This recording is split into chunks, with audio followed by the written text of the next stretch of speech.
എൻ്റെ എല്ലാ പ്രിയപ്പെട്ടവർക്കും മറ്റൊരു പുതിയ വീഡിയോയിലേക്ക് സ്നേഹത്തോടെ ഒരിക്കൽ കൂടി സ്വാഗതം. ഈ ഭൂമിയുടെ മടിത്തട്ടിലേക്ക് ഒരു കുഞ്ഞ് ജനിച്ചു വീഴുമ്പോൾ അവൻ്റെ കയ്യിൽ ഈ പ്രപഞ്ചം കൊടുത്തുവിടുന്ന മനോഹരമായിട്ടുള്ള ഒരു സമ്മാനമുണ്ട്. എന്താണെന്നറിയോ? ഒന്നും എഴുതപ്പെടാതെ നല്ല ശുദ്ധമായ വെളുത്ത കുറേ കടലാസുകളാൽ തുന്നിക്കൂട്ടി ചേർത്ത് വെച്ച മനോഹരമായ ഒരു പുസ്തകവും പിന്നെ അതിനേക്കാൾ മനോഹരമായ ഒരു പേനയും. അങ്ങനെ ഒരു പുസ്തകത്തെക്കുറിച്ച് നമ്മൾ പക്ഷെ അധികം ആരും മനസ്സിലാക്കിയിട്ടുണ്ടാവില്ല, ചിന്തിച്ചിട്ടുണ്ടാവില്ല, അല്ലേ? എന്നാൽ അങ്ങനെ ഒരു പുസ്തകവും പേനയും നമുക്ക് കിട്ടിയിട്ടുണ്ട്. എന്തിനാണെന്നറിയോ? ഒരു കഥ എഴുതാൻ, മനോഹരമായ നമ്മുടെ ജീവിത കഥ എഴുതാൻ, നമ്മുടെ ചരിത്രം എഴുതാൻ. നമ്മുടെ കയ്യിൽ ഈ പ്രപഞ്ചം ഏൽപ്പിച്ചിരിക്കുന്ന സമ്മാനമാണ് ആ പുസ്തകവും ആ പേനയും. നമ്മൾ ഈ വിദ്യാലയങ്ങളിലും കലാലയങ്ങളിലും ഒന്നും അവനവൻ്റെ ജീവിതം പഠിക്കാതെ കൊണ്ടായിരിക്കാം അങ്ങനെയൊരു പുസ്തകത്തെക്കുറിച്ചോ അങ്ങനെയൊരു പേനയെക്കുറിച്ചോ അധികമാരും ചിന്തിക്കാതെ പോയതും മനസ്സിലാക്കാതെ പോയതും. എന്നാൽ അതിനെക്കുറിച്ച് മനസ്സിലാക്കുന്ന ഒരാൾക്ക് അവനവൻ്റെ ജീവിതത്തെ മനോഹരമായിട്ട് രൂപപ്പെടുത്തിയെടുക്കാൻ കഴിയും. നമ്മൾ നോക്കിയാൽ മതി, നമ്മുടെ സമൂഹത്തിലെ മിക്ക ആളുകളുടെയും ജീവിതം എന്ന് പറയുന്നത് വളരെ യാന്ത്രികമായ ഒരു ഒഴുക്കാണ്, അല്ലേ? കാറ്റെങ്ങോട്ടാണോ പോകുന്നത് ആ കാറ്റിന് പിന്നാലെ ഒഴുകി നടക്കുന്ന ആളുകളാണ് നമ്മൾ. എന്നാൽ നമ്മുടെ ജീവിതത്തെ മനോഹരമായ ഒരു കാവ്യം പോലെ എഴുതി പിടിപ്പിക്കാനുള്ളതാണ് എന്ന് നമ്മൾ ഒരിക്കലും ആലോചിച്ചിട്ടില്ല, നമ്മളൊരിക്കലും മനസ്സിലാക്കാൻ ശ്രമിച്ചിട്ടുമില്ല. ഇനിയെങ്കിലും നമ്മുടെ ജീവിതത്തെക്കുറിച്ച് നമ്മൾ കുറെ കൂടി മനോഹരമായ രീതിയിൽ, നല്ല രീതിയിൽ, മികച്ച രീതിയിൽ, ഉയർന്ന രീതിയിൽ നമുക്ക് മനസ്സിലാക്കി വെക്കാൻ കഴിയണം. അപ്പോഴാണ് ജീവിതത്തെ സുഖകരമായ ഒരു യാത്രയാക്കിയിട്ട് നമുക്ക് രൂപപ്പെടുത്താൻ കഴിയുകയുള്ളൂ. പണ്ട് മുതലേ പല ആളുകളും പറഞ്ഞിട്ടില്ലേ, ജീവിതം ഒരു വെള്ളക്കടലാസ് പോലെയാണെന്ന്. അതിൽ നമുക്ക് എന്തും എഴുതി പിടിപ്പിക്കാം, അല്ലേ? എന്നാൽ ഒരു പേനയെക്കുറിച്ച് ആരും പറഞ്ഞിട്ടില്ല. എനിക്ക് തോന്നുന്നത് ജീവിതം ഒരു കടലാസല്ല, അതൊരു പുസ്തകമാണ്. അവനവൻ്റെ ജീവിതം എഴുതാനുള്ള പുസ്തകം. അതിനൊരു പേന ആവശ്യമുണ്ടല്ലേ? നമ്മുടെ കയ്യിൽ വളരെ മനോഹരമായൊരു പേനയും ഈ പ്രപഞ്ചം ഏൽപ്പിച്ചിട്ടുണ്ട്. എന്താണെന്നറിയോ? നമ്മുടെ മനസ്സാണ് നമ്മുടെ ജീവിതം എഴുതി പിടിപ്പിക്കുവാനുള്ള പേന എന്ന് പറയുന്നത്. കാരണം മനസ്സാണ് അവനവൻ്റെ ജീവിതം എഴുതുന്നത് എന്ന് കൃത്യമായി മനസ്സിലാക്കി കഴിഞ്ഞാൽ നമുക്ക് ബോധ്യപ്പെടും. നമ്മുടെ മനസ്സ് എന്താണോ പറയുന്നത് അതാണ് നമ്മുടെ ജീവിതം എന്ന് പറയുന്നത്. നിങ്ങൾ ഈ വീഡിയോ കേട്ടുകൊണ്ടിരിക്കുമ്പോൾ തൊട്ടടുത്ത നിമിഷം നിങ്ങളുടെ മനസ്സ് എന്താണോ പറയുന്നത് അതാണ് നിങ്ങളുടെ ജീവിതത്തിന്റെ ഭാഗമാവുന്നത്. ജീവിതത്തിന്റെ ഒരു നാൽക്കവലയിൽ വെച്ച് നിങ്ങളോട് എങ്ങോട്ടാണ് യാത്ര ചെയ്യേണ്ടത് എന്ന് ചോദിച്ചാൽ മനസ്സാണ് തീരുമാനമെടുക്കുന്നത്. മുന്നോട്ടാണോ പോവേണ്ടത്, പിന്നിലേക്കാണോ, വശങ്ങളിലേക്കാണോ? അത് നമ്മുടെ മനസ്സ് തീരുമാനിക്കും, അല്ലേ? 2 അവസരങ്ങൾ കിട്ടി, 2 ജോലി നമ്മുടെ മുന്നിൽ കിട്ടി. അതിലേത് തിരഞ്ഞെടുക്കണം എന്ന് തീരുമാനിക്കുന്നത് നമ്മുടെ മനസ്സാണ്. ആ ജോലി പിന്നീട് നമ്മുടെ ജീവിതത്തിന്റെ ഭാഗമാകും. അത് നമ്മുടെ ജീവിതം തന്നെയായി മാറുകയാണ് ചെയ്യുക. അപ്പം മനസ്സാണ് നമ്മുടെ ജീവിതം എഴുതുന്നത് എന്ന് പറയുന്നിടത്താണ് മനസ്സൊരു പേനയാണ് എന്ന് നമുക്ക് പറയേണ്ടി വരുന്നതും. തീർച്ചയായിട്ടും നമുക്കെല്ലാവർക്കും അത് കിട്ടിയിട്ടുണ്ട്. ജീവിതമാകുന്ന പുസ്തകത്തില് മനസ്സാകുന്ന പേന കൊണ്ട് മനോഹരമായ ഒരു കഥ എഴുതുക എന്നുള്ളതാണ്, മനോഹരമായ അവനവന്റെ ഒരു ജീവിത കഥ രൂപപ്പെടുത്തുക എന്നുള്ളതാണ് ഓരോ മനുഷ്യന്റെയും നിയോഗം. അവനവന്റെ ജീവിതത്തെ സുന്ദരമായ ഒരു കാവ്യം പോലെ എഴുതാൻ നമുക്ക് സാധിക്കണം. നമ്മുടെ മനസ്സിന് എത്രത്തോളം പ്രാധാന്യമുണ്ട് എന്ന് നമുക്കൊരു പക്ഷേ ഇതിൽ നിന്ന് ബോധ്യപ്പെടും, അല്ലേ? നമ്മുടെ മനസ്സ് ശാന്തവും സുന്ദരവുമായിരിക്കണം.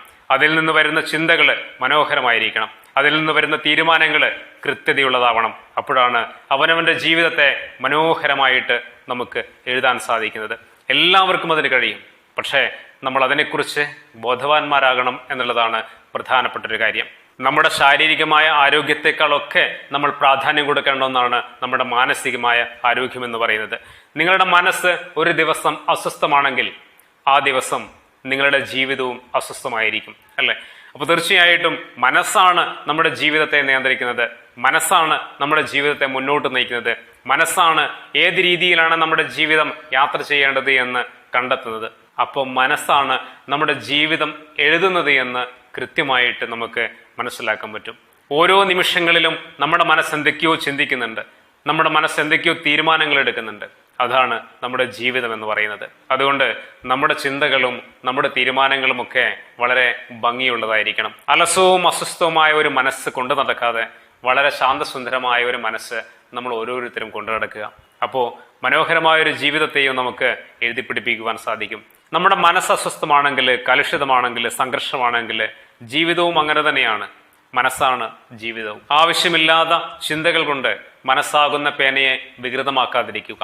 മനസ്സാകുന്ന പേനയിൽ നിന്ന് ഉതിർന്നു വീഴുന്ന മനോഹരമായ അക്ഷരങ്ങൾ മനോഹരമായ വാക്കുകളിലേക്കും മനോഹരമായ വാചകങ്ങളിലേക്കും കൂട്ടിച്ചേർത്തുകൊണ്ട് ജീവിതത്തെ വളരെ മനോഹരമായ ഒരു കാവ്യമാക്കി തീർക്കുവാൻ നമുക്ക് സാധിക്കണം.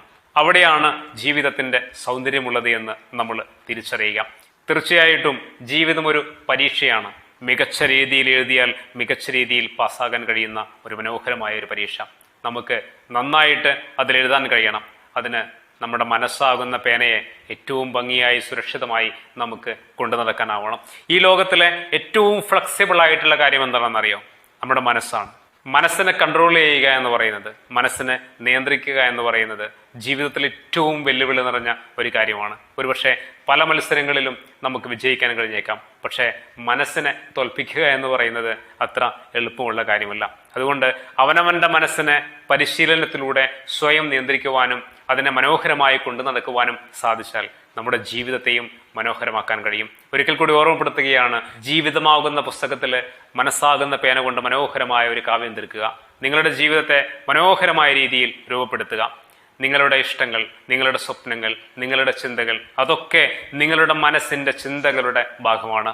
മനസ്സ് അസ്വസ്ഥമാകുന്നിടത്ത് ഇതൊക്കെ നമുക്ക് നഷ്ടപ്പെടുന്നുണ്ട്. മനസ്സിനെ ഒരു പളുങ്ക് പാത്രം പോലെ കൊണ്ടു നടക്കുക. അതിനെ ചേർത്ത് പിടിച്ചുകൊണ്ട് അതിലെ മായങ്ങൾ കലർത്താതെ, അതിലെ കേടുപാടുകൾ സംഭവിക്കാതെ, അനാവശ്യ ചിന്തകൾ നിറയ്ക്കാതെ വളരെ തെളിഞ്ഞ ഒരു മനസ്സോടുകൂടി ജീവിതത്തെ നമുക്ക് സമീപിക്കുവാനും ജീവിതത്തെ എഴുതുവാനും നമുക്ക് സാധിച്ചാൽ സുന്ദരമായ ഒരു യാത്രയാക്കിയിട്ട് നമുക്ക് ഈ ജീവിതത്തെ മാറ്റാൻ പറ്റും. ജീവിതത്തിന്റെ പുറംചട്ടയല്ല നമുക്ക് മനോഹരമാക്കാനുള്ളത്. ജീവിതത്തിന്റെ അകത്ത് നമ്മൾ എഴുതിപ്പിടിപ്പിച്ച നമ്മുടെ ജീവിതമാണ് മനോഹരമാവേണ്ടത്. നമ്മൾ കണ്ടിട്ടില്ലേ ഈ സെലിബ്രിറ്റികളുടെയൊക്കെ ലൈഫ്? തീർച്ചയായിട്ടും അവരുടെയൊക്കെ ലൈഫ് എന്ന് പറയുന്നത് പുറം ലോക കാഴ്ചകളിൽ മനോഹരമാണ്. പക്ഷേ അവരുടെയൊക്കെ സ്വന്തം ജീവിതം ഒരുപക്ഷെ അത്രത്തോളം സുന്ദരമാവണമെന്നില്ല. അതിന് ഒരുപാട് തെളിവുകൾ നമ്മുടെ മുന്നിൽ നമുക്ക് കണ്ടെത്താൻ പറ്റും. ഒരുപാട് സെലിബ്രിറ്റികളുടെ പേഴ്സണൽ ലൈഫൊക്കെ നോക്കിക്കഴിഞ്ഞാൽ നമുക്ക് കാണാൻ പറ്റും, അല്ലെ? തീർച്ചയായിട്ടും അവരൊക്കെ പുറം ലോകത്ത് വളരെ മനോഹരമായിട്ടുള്ള വ്യക്തികളാണ്. സ്നേഹിക്കപ്പെടുകയും ആരാധിക്കപ്പെടുകയും ചെയ്യുന്ന ആളുകളാണ്. പക്ഷേ അതിൻ്റെ ഉൾവശങ്ങളിലേക്ക്, ജീവിതത്തിന്റെ യഥാർത്ഥ താളുകളിലേക്ക് മറിച്ചു നോക്കിക്കഴിഞ്ഞാൽ അത്ര സുന്ദരമായിരിക്കില്ല. എന്നാൽ നമ്മുടെ ജീവിതം സുന്ദരമാക്കണമെങ്കിൽ ജീവിതത്തിന്റെ ഉള്ളടക്കം മനോഹരമാക്കാൻ നമുക്ക് കഴിയണം. അതുകൊണ്ട് നമ്മുടെ മനസ്സാണ് നമ്മളെ നിയന്ത്രിക്കുന്നത് എന്ന ബോധത്തോടുകൂടി നമ്മുടെ ഓരോ തീരുമാനങ്ങളും ഓരോ ചിന്തകളും വളരെ ആലോചിച്ച് സുന്ദരമായ രീതിയിൽ അതിനെ രൂപപ്പെടുത്തി നമ്മൾ മുന്നോട്ട് പോവുക. ഇന്ന് വരെയുള്ള നമ്മുടെ എല്ലാ ജീവിതങ്ങളും അങ്ങനെ തന്നെയായിരുന്നു. നമ്മൾ ഇവിടെ എത്തിപ്പെട്ടത് നമ്മുടെ മനസ്സ് എന്തൊക്കെയാണോ ചിന്തിച്ചത് അതിൻ്റെ ഭാഗമാണ്.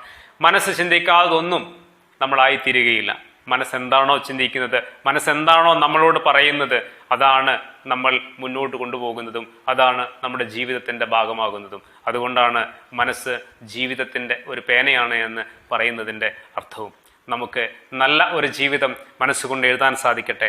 നല്ല മനസ്സോടെ ജീവിതത്തിൽ മുന്നോട്ട് പോകാൻ സാധിക്കട്ടെ. ജീവിതത്തിന്റെ ഉള്ളടക്കം സുന്ദരമാവട്ടെ.